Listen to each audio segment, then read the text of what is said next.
Hello, and welcome back to Mr. B Teaches History. Today we'll examine the different documents that were written and read before the Civil War that caused tension between the abolitionists and the free territory of the northern states and the southern slave states. So let's get to it. This book was written by American abolitionists Angela and Sarah Grimke and Angelina's husband, Theodore Dwight Weld.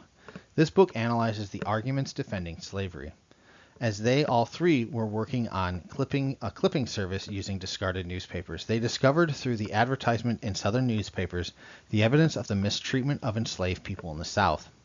This book grew the support for abolitionism because the Southern slavers could not dispute their own words, and inspired many works of anti-slavery in years to come. Inspired by the works of the Grimke sisters and Angelina's husband in American Slavery as It Is, Harriet Beecher Stowe wrote the historical fictional novel of Uncle Tom's Cabin. It traced the story of the life of slaves through the eyes of escaped slave and Uncle Tom, a loyal slave who was sold multiple times down the Mississippi River to worse and worse masters.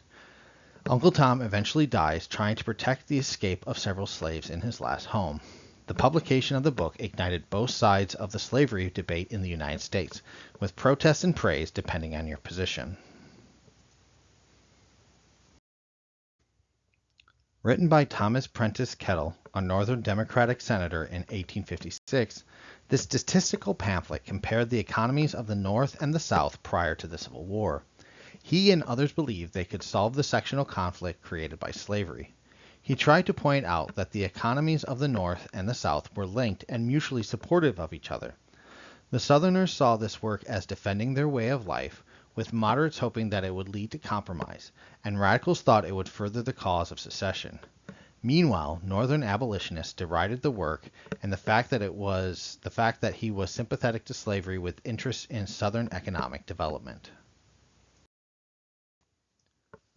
George Fitzhugh was a strong supporter of slavery, but supported for slavery that crossed racial line.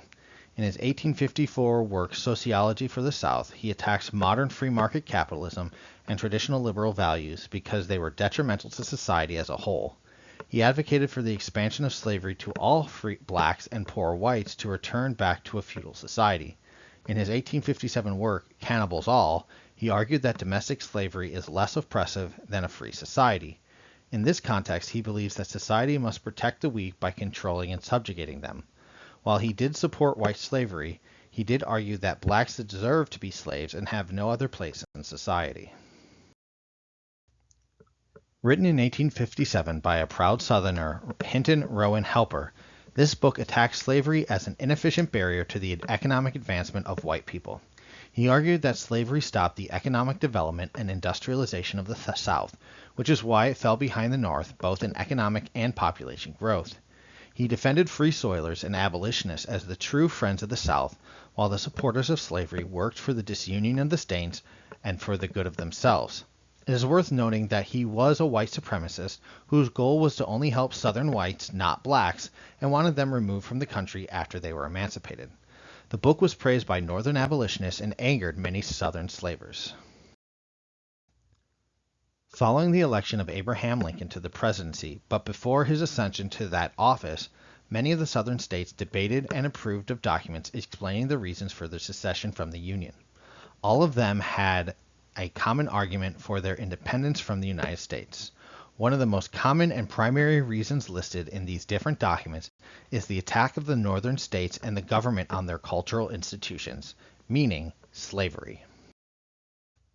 The Vice President of the new Confederate States of America, Alexander H. Stephens, gave an improvised speech where he defends slavery and the fundamental and just results of the racial inferiority of the black race. To him, this inferiority and the blacks' place as slaves within their society is the key difference between the Confederacy and the Union.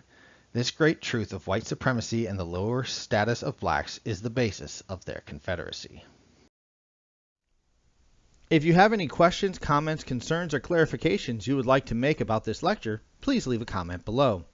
If you learned something new, please consider leaving a like. If you would like to receive notifications of more content like this, please consider subscribing and ringing the notification bell. If you would like to support this channel and creator financially, please check out the links in the description for merchandise or sites that will provide me direct financial support for the work of this channel. Thank you for your time and have a great day. Class dismissed.